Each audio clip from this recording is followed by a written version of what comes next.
Hello dear students, welcome back to the class of 12th physics. I hope all of you will be okay and are constantly doing your studies. In this video, we will discuss about the third application of Gauss theorem, which name electric field intensity due to non-conducting charged solid sphere. In previous video, you have to discuss about the electric field intensity due to spherical cell. But in this video, we will discuss about the new application of Gauss theorem. So guys, keep focus on the board without wasting of time. Let's start the topic. Electric field due to a non-conducting charged solid sphere, यानी हमारे पास एक solid sphere है और जिसका surface जो है वो non-conducting है और उसके अंदर जो चार्ज है ना वो उसके वॉल्यूम में है. चार्ज कहाँ प्रेजेंट है? उसके वॉल्यूम में. तो यहाँ हम चार्ज डेंसिटी यूज करेंगे ना, वो करेंगे वॉल्यूम चार्ज डेंसिटी. उसको हम किसको यूज करेंगे? वॉल्यूम चार्ज डेंसिटी का. वॉल्यूम चार्ज डेंसिटी को हम रो से लिखते हैं, किसके बराबर होती है? Charge upon volume. अगर आप यहाँ पे चार्ज कैपिटल क्यू मान रहे हो तो यहाँ पर चार्ज आप कैपिटल क्यू मानो. अगर आपने स्मॉल क्यू माना है तो यहाँ पर आप स्मॉल क्यू कंसिडर करो. तो यहाँ से चार्ज डेंसिटी क्या आ गई? क्यू अपॉन वॉल्यूम क्या होगा इस स्फीयर का? 4/3 पाई आर क्यूब. ये मेरे पास आ गई वॉल्यूम चार्ज डेंसिटी. क्लियर है? इस बात का ध्यान रखना, अगर सरफेस के ऊपर चार्ज होता है तो वहां आप सरफेस चार्ज डेंसिटी यूज करोगे, जिसको हम सिग्मा से लिखते हैं. जिसको हम किससे लिखते हैं? सिग्मा, जो होती है चार्ज अपॉन एरिया. ठीक है, अगर सरफेस होता तो उसके लिए आप ये यूज करते. यहाँ वॉल्यूम में चार्ज है तो आप वॉल्यूम चार्ज डेंसिटी यूज करोगे. ठीक है, तो गॉस थ्योरम क्या कहती है? गॉस थ्योरम के according close integral of electric field into area element is equal to charge enclosed upon में एप्सिलॉन नॉट. ये गॉस थ्योरम थी, सबको पता है. तो यहाँ देखो, यहाँ एक बार हम है ना, यहाँ पर एक बार हम इलेक्ट्रिक फील्ड निकालेंगे स्फीयर के बाहर, एक बार निकालेंगे सरफेस के ऊपर और एक बार निकालेंगे इसके अंदर. ठीक है, तो स्फीयर के बाहर अगर हम electric field intensity find out करेंगे तो यहाँ पर एक पॉइंट कंसीडर कर लें जहाँ हम इलेक्ट्रिक फील्ड फाइंड आउट करना चाह रहे हैं स्फीयर के बाहर. तो इलेक्ट्रिक फील्ड यहाँ फाइंड आउट करेंगे तो इस पॉइंट से पास होने वाला हमें एक गॉसियन सरफेस कंसीडर करना पड़ेगा. इस पॉइंट से पास होने वाला हमें एक गॉसियन सरफेस कंसीडर करना पड़ेगा. ठीक है, अगर पूरा सरफेस एरिया S है, अगर पूरा सरफेस हमने S कंसीडर कर रखा था, उसका स्मॉल एलिमेंट मान लूँ यहाँ पर मैं, और उसको मान लिया मैंने ds.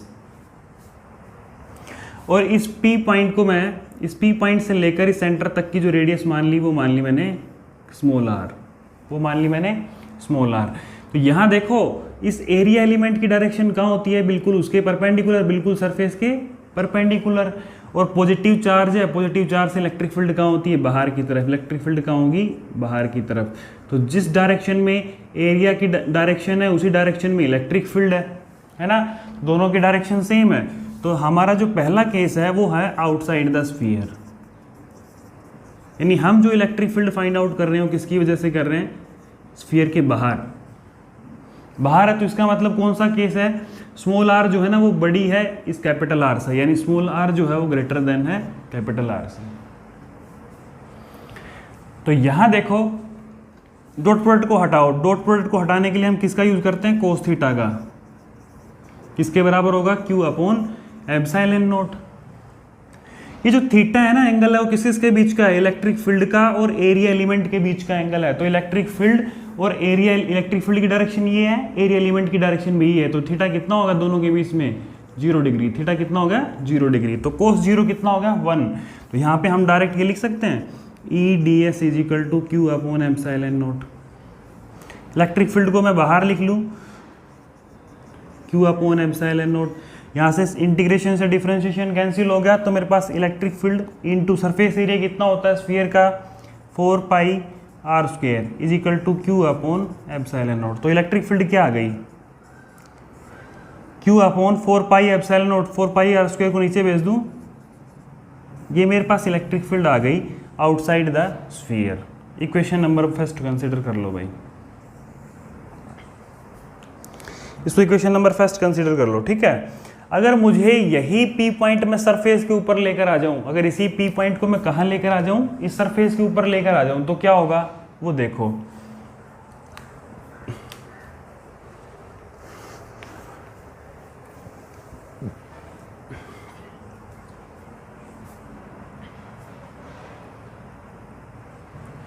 ये आउटसाइड वाला केस था। अब देखो दूसरा केस कौन सा है, एट द सरफेस वाला।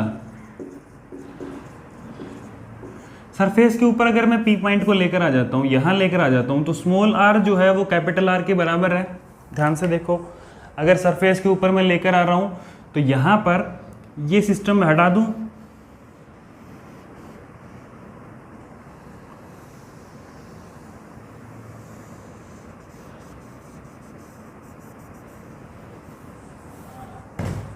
सरफेस के ऊपर पी पॉइंट आ गया, तो जितनी स्मॉल आर है उतनी क्या है, कैपिटल आर, यानी स्मॉल आर जो है वो कैपिटल आर के बराबर है। तो यहाँ देखो इस इक्वेशन में जहाँ स्मॉल आर है तो मैं वहाँ कैपिटल आर रख देता हूँ, तो मेरे पास सरफेस के ऊपर इलेक्ट्रिक फील्ड क्या आ गई, Q अपॉन में 4 पाई एप्सिलॉन नॉट, और जहाँ स्मॉल आर है वहाँ क्या रखूँ, स्मॉल आर की जगह कैपिटल आर। तो ये आ गई सरफेस के ऊपर इलेक्ट्रिक फील्ड। इस इक्वेशन को आप 2 मान लो। दोनों केस समझ में आ गए। एक बार बाहर हो तब क्या इलेक्ट्रिक फील्ड क्या होगी, और एक बार सरफेस के ऊपर होगा तो इलेक्ट्रिक फील्ड क्या होगी। ठीक है, फटाफट मैं इसलिए कर रहा हूँ क्योंकि प्रीवियस वीडियो में जो मैंने कराया ना वो सेम एज इट इज कराया है, सारी थ्योरी वही है। ठीक है, तो यहाँ बस एक केस अलग है, यहाँ चार्ज वॉल्यूम में है, यहाँ चार्ज क्या है, वॉल्यूम में है, बस वो केस अलग है। यानी इसके अंदर इलेक्ट्रिक फील्ड क्या होगी वो चीज़ इंपॉर्टेंट है इस टॉपिक में। ठीक है, और वो हम अभी फाइंड आउट करेंगे। ये केस आप इंपॉर्टेंट है भाई, ध्यान रखना। ये थर्ड वाला जो केस है ना वो कौन सा है, इनसाइड द स्फीयर।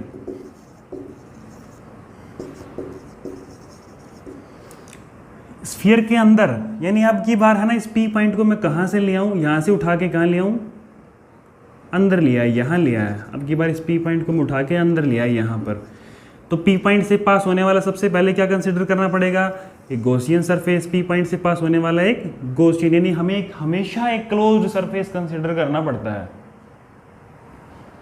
इस पी पॉइंट से पास होने वाला हमने गॉसियन सरफेस कंसिडर कर लिया।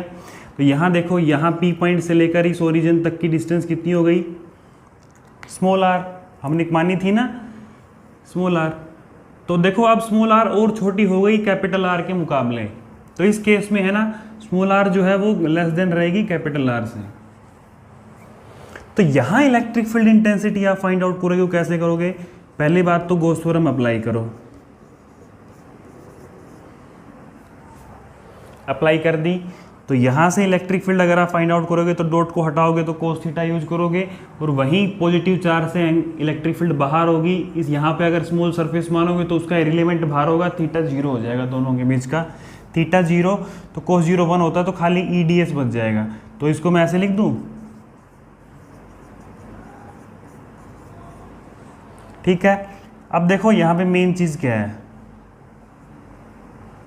इंटीग्रेशन से डिफरेंशिएशन कैंसिल होकर इलेक्ट्रिक फील्ड मेरे पास क्या आ गई, Q अपॉन में सरफेस एरिया क्या होता है 4 पाई आर स्क्वायर, उसको मैं नीचे ले जाऊंगा एप्सिलॉन नॉट के मल्टीप्लाई में, तो 4 pi epsilon naught R square. समझ गए। लेकिन यहाँ एक चीज़ है गौर करने की, यहाँ एक चीज़ गौर करने की कौन सी है, यहाँ एक चीज़ गौर करने की ये है कि हमें चार्ज केवल इस क्लोज सरफेस के अंदर का कंसीडर करना है। यहाँ पर हमें जो चार्ज कंसीडर करना है ना वो इस क्लोज सरफेस के अंदर का कंसीडर करना है। तो अगर बाहर का चार्ज आप क्यों कंसीडर कर रहे थे, पहले सारा चार्ज आप क्यों कंसीडर कर रहे थे, तो इसके अंदर का चार्ज आप क्या मान लोगे, क्यू डैश से मान लो, उसको आप क्या कंसीडर कर लो, क्यू डैश कंसीडर कर लो। तो आपके पास इलेक्ट्रिक फील्ड क्या आ गई, Q dash upon 4 pi epsilon naught R square. ठीक है, नोट करो एक बार, यहाँ तक नोट करो, अब इंपॉर्टेंट कंसेप्ट में कराऊंगा। ठीक है, नोट करो एक बार,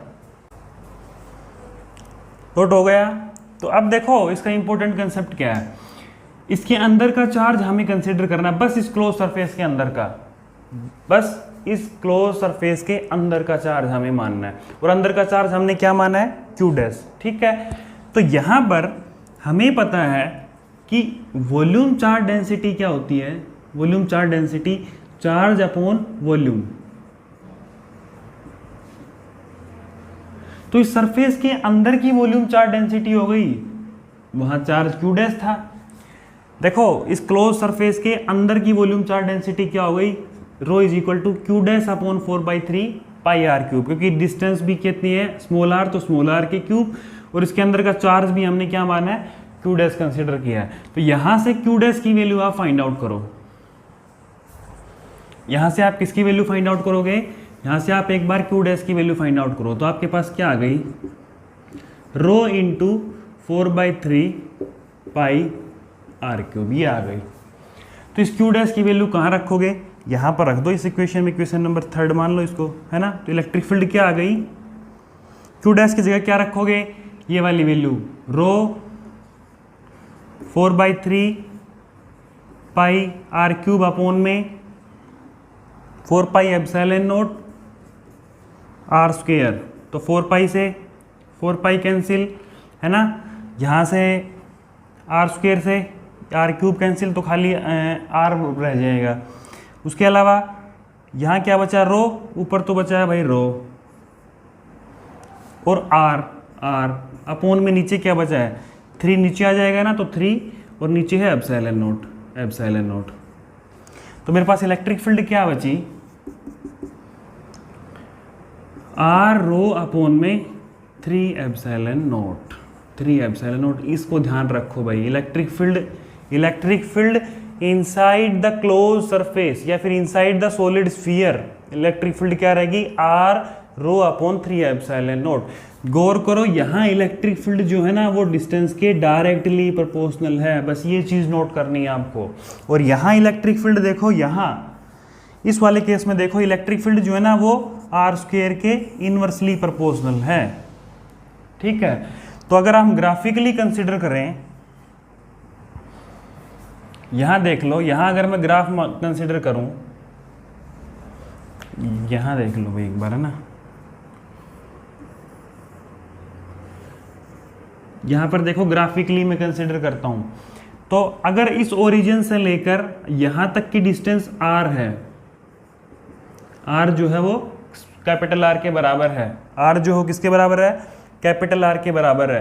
तो यहाँ तक का जो हमारा सिस्टम वो क्या है, E is directly proportional to R, यानी कि हमारे पास जो है ना E है वो डायरेक्टली प्रोपोर्शनल टू R है। उसके बाद जो जो दूर होते जाएंगे ना, तो इलेक्ट्रिक फील्ड क्या होती जाएगी, आर स्क्वायर की इनवर्सली प्रोपोर्शनल, यानी आर से अगर आप दूर होते जाओगे ना कैपिटल आर से, तो इस कैपिटल आर से दूर होने का मतलब है स्फीयर के बाहर इलेक्ट्रिक फील्ड फाइंड आउट करना, और स्फीयर के बाहर इलेक्ट्रिक फील्ड फाइंड आउट करते हैं तो इलेक्ट्रिक फील्ड आर स्क्वायर के इनवर्सली प्रोपोर्शनल है। तो अगर दूर होते जाओगे तो फिर आर स्क्वायर के लिए इलेक्ट्रिक फील्ड क्या रहेगी, ये वाली ई जो है वो आर स्क्वायर के इनवर्सली प्रोपोर्शनल है, ठीक है। यानी आर के साथ इलेक्ट्रिक फील्ड हटती जाएगी, समझ गए। डिस्टेंस बढ़ाओ इलेक्ट्रिक फील्ड कम होगी, इलेक्ट्रिक फील्ड बढ़ाओ डिस्टेंस कम होनी चाहिए, समझ गए। तो ये इनवर्सली है तो उसके लिए डिक्रीजिंग वाला ग्राफ आ गया। नोट करो, स्क्रीनशॉट लो एक बार इसका, स्क्रीनशॉट ले लिया। तो आई होप आपको समझ में आया होगा, और बहुत इंटरेस्टिंग टॉपिक है। और हमें non conducting charge solid sphere निकालना था। नॉन कंडक्टिंग मतलब हमें उसके अंदर की इलेक्ट्रिक फील्ड, क्योंकि चार्ज उसके वॉल्यूम में था, तो अंदर की इलेक्ट्रिक फील्ड, इनसाइड वाला केस हमारे लिए इंपॉर्टेंट था, तो हमें यही फाइंड आउट करना था। और एट द सरफेस और आउटसाइड द स्फीयर, ये तो हम प्रीवियस वीडियो में पढ़ चुके स्फेरिकल सेल के लिए, ठीक है। तो बस यही टॉपिक था, और जिसको अगर प्रॉब्लम होती है तो कमेंट सेक्शन में कमेंट करके जरूर बताएं। उसने चैनल को सब्सक्राइब नहीं किया है कर दें, ओके।